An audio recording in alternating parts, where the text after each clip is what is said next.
আসসালামু আলাইকুম ও রাহমাতুল্লাহ। প্রিয় দর্শক, বাংলার বুক চিরে বের হয়ে যাচ্ছে ইন্ডিয়ান ট্রেন। ভারতকে করিডোরে দেয়া নিয়ে সেদিন বজ্রকণ্ঠে যে হুঙ্কার দিয়েছিলেন খালেদা জিয়া, কাভার্ড অপারেশন এবং বাংলাদেশের মধ্য দিয়ে ভারতীয় রেললাইন নিয়ে শাফিন রহমান নামে একজনের লেখা ভাইরাল। জানাবো এর বিস্তারিত। ভিডিওটি না টেনে শেষ পর্যন্ত দেখতে থাকুন। বাংলাদেশের ভূখণ্ড ব্যবহার করে ভারতের রেল ট্রানজিট ও তিস্তা প্রকল্প নিয়ে আলোচনা হয়েছে দুই দেশের সরকার প্রধানের বৈঠকে। শনিবার ভারতের নয়াদিল্লিতে শেখ হাসিনা ও নরেন্দ্র মোদীর মধ্যে দ্বিপাক্ষিক বৈঠকে মোট 10টি সমঝোতা স্মারকে সই করে দুই দেশ। বৈঠক শেষে বিকেলের সংবাদ সম্মেলনে ভারতের পররাষ্ট্র সচিব বিনয় মোহন কোয়াত্রা বলেছেন, বাংলাদেশের ভূখণ্ডকে ব্যবহার করে ভারতের একটা অংশ থেকে ভারতেরই আরেকটা অংশে রেলওয়ে সংযোগ চালু করতে দুই নেতার মধ্যে গুরুত্বপূর্ণ আলোচনা হয়েছে। ট্রানজিট চালুর পর ভারতের ট্রেন বাংলাদেশের দর্শনা দিয়ে প্রবেশ করে চিলাহাটি হলদিবাড়ি সীমান্ত দিয়ে ভারত প্রবেশ করবে। পরীক্ষামূলকভাবে আগামী মাসেই বাংলাদেশ দিয়ে ভারতের রেল চলবে বলে জানিয়েছেন মি কোয়াত্রা। দুই দেশের নেতাদের বৈঠকে রেল ট্রানজিটের বিষয়টি বেশ গুরুত্ব পায়। ভারতকে করিডোর দেওয়ার আওয়াজ উঠলে তার প্রতিবাদে 1999 সালের আগস্ট মাসে ঢাকা থেকে ভৈরব পর্যন্ত রোড মার্চ করে বিএনপির সেই রোড মার্চে লাখো মানুষের উত্তাল স্রোত নামে। রোড মার্চ চলাকালে বেগম খালেদা জিয়া 26 আগস্ট রূপগঞ্জের তারাবোর জামদানি পল্লী মাঠে বিশাল জনসভায় ভাষণ দেন, যা পরের দিন অর্থাৎ 27 আগস্ট 1999 সালে দৈনিক দিনকাল বিএনপি চেয়ারপারসন বেগম খালেদা জিয়ার ভারতকে করিডোর দেওয়ার সিদ্ধান্ত, শহীদদের রক্তে ভেজা বাংলাদেশের সাথে বিশ্বাসঘাতকতা বক্তব্যকে প্রধান শিরোনাম করে নিউজ ছাপে। তখনও আওয়ামী লীগ ক্ষমতায় ছিল।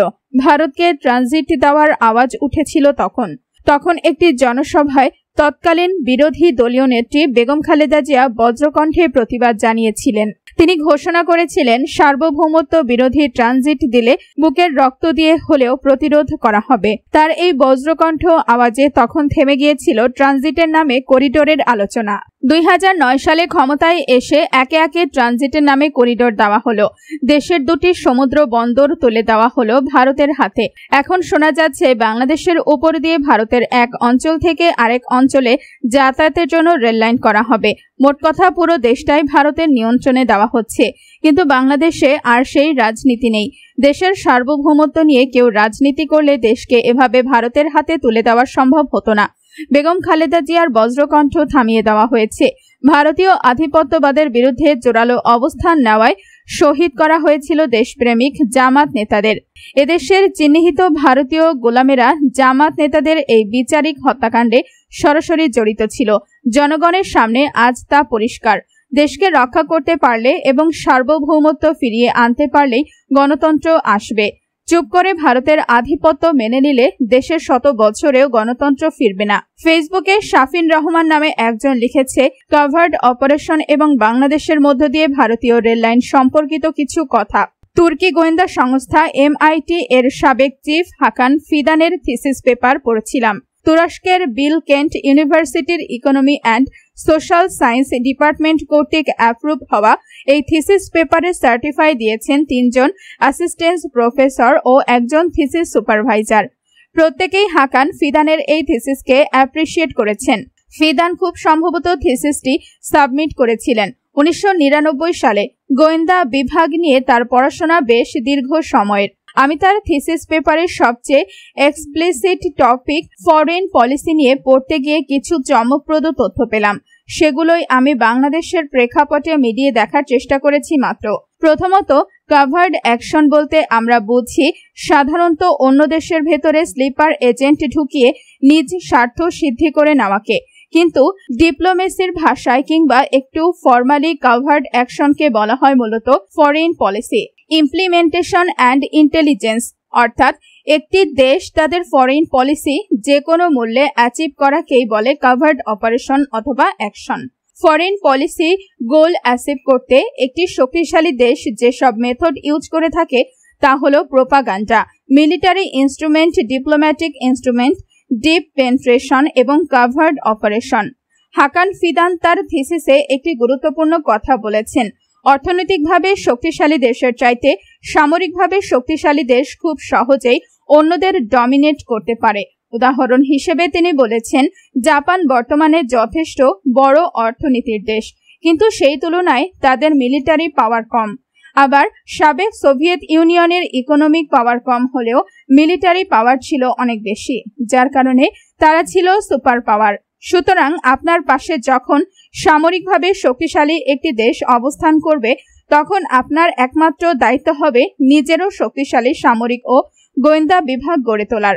আর ঠিক এ কারণেই পাকিস্তানিরা ঘাস খেয়ে হলেও নিউক্লিয়ার ওয়েপন বানিয়েছে। আজকে ভারত বাংলাদেশের অভ্যন্তরে রেললাইন করার যে সাহস দেখিয়েছে, এটা একদিনে হয়নি। গত 15 বছরে ভারত এবং তাদের ইন্টেলিজেন্স উইং বাংলাদেশে ইনফিলট্রেট করেছে গভর্নমেন্টের সহায়তায়। ফিদান তার থিসিসে এই সম্পর্কে সুন্দর একটি উদাহরণ দিয়েছেন। যুক্তরাষ্ট্র যখন 1983 এবং 1989-এ গ্রানাডা ও পানামা ইনভেড করল, তখন তারা প্রথমে গভর্নমেন্টকে ইনফিলট্রেট করে গোয়েন্দা বিভাগ দ্বারা, অতঃপর মিলিটারি অ্যাকশন পরিচালনা করে এবং গভর্নমেন্টকে ইনফিলট্রেট করার সময় বিভিন্ন সরকারি ব্যক্তিবর্গের secret phone call record, video footage capture করে রাখে। এতে করে তাদের পরবর্তীতে কিছু বলার ছিল না। ভারতীয় ইন্টেলিজেন্স গত 15 বছরে বাংলাদেশে ঠিক একই কাজ করেছে। তারা বিভিন্ন সময়ে বাংলাদেশ গভর্নমেন্টকে ইনডেমনিটি দিয়েছে একই, কিন্তু তাদের হাতে চলে গেছে অজস্র সরকারি কর্মকর্তা কর্মচারীর ব্যক্তিগত তথ্য। আর ঠিক এ কারণেই আপনি কিছুদিন পর পর সাবেক পুলিশ আইজিপি কমিশনার সহ রিটায়ার্ড পার্সোনালদের দুর্নীতির আমলনামা দেখতে পান। হাকান ফিদান বলেন, একটি দেশ যখন পুরোপুরিভাবে অন্য দেশকে ইনফিলট্রেট করে বা সেই দেশে সার্ভারশিপ অপারেশন চালাতে হয়, তখন ওই দেশের বিরোধী দলকে আগে দমন করে। এজন্য তারা সরকারি দলকে ফান্ডও দিয়ে থাকে, কারণ এই পুরোটাই তাদের ফরেন পলিসির অন্তর্ভুক্ত। এমনকি তারা বিরোধী দলকে দমন করতে কভার্ড অপারেশনও পরিচালনা করে থাকে। সেদিক বিবেচনায় ভারতীয় আগ্রাসন বিরোধী জামাত ও বিএনপির উচ্চসারী নেতাদের ফাঁসির কাস্টে ঝোলানো ভারতীয় ইন্টেলিজেন্সের অন্যতম সফল কভার্ড অপারেশন। এর মাধ্যমে ভারত তাদের long term aggressive foreign policy implement করতে সক্ষম হয়েছে।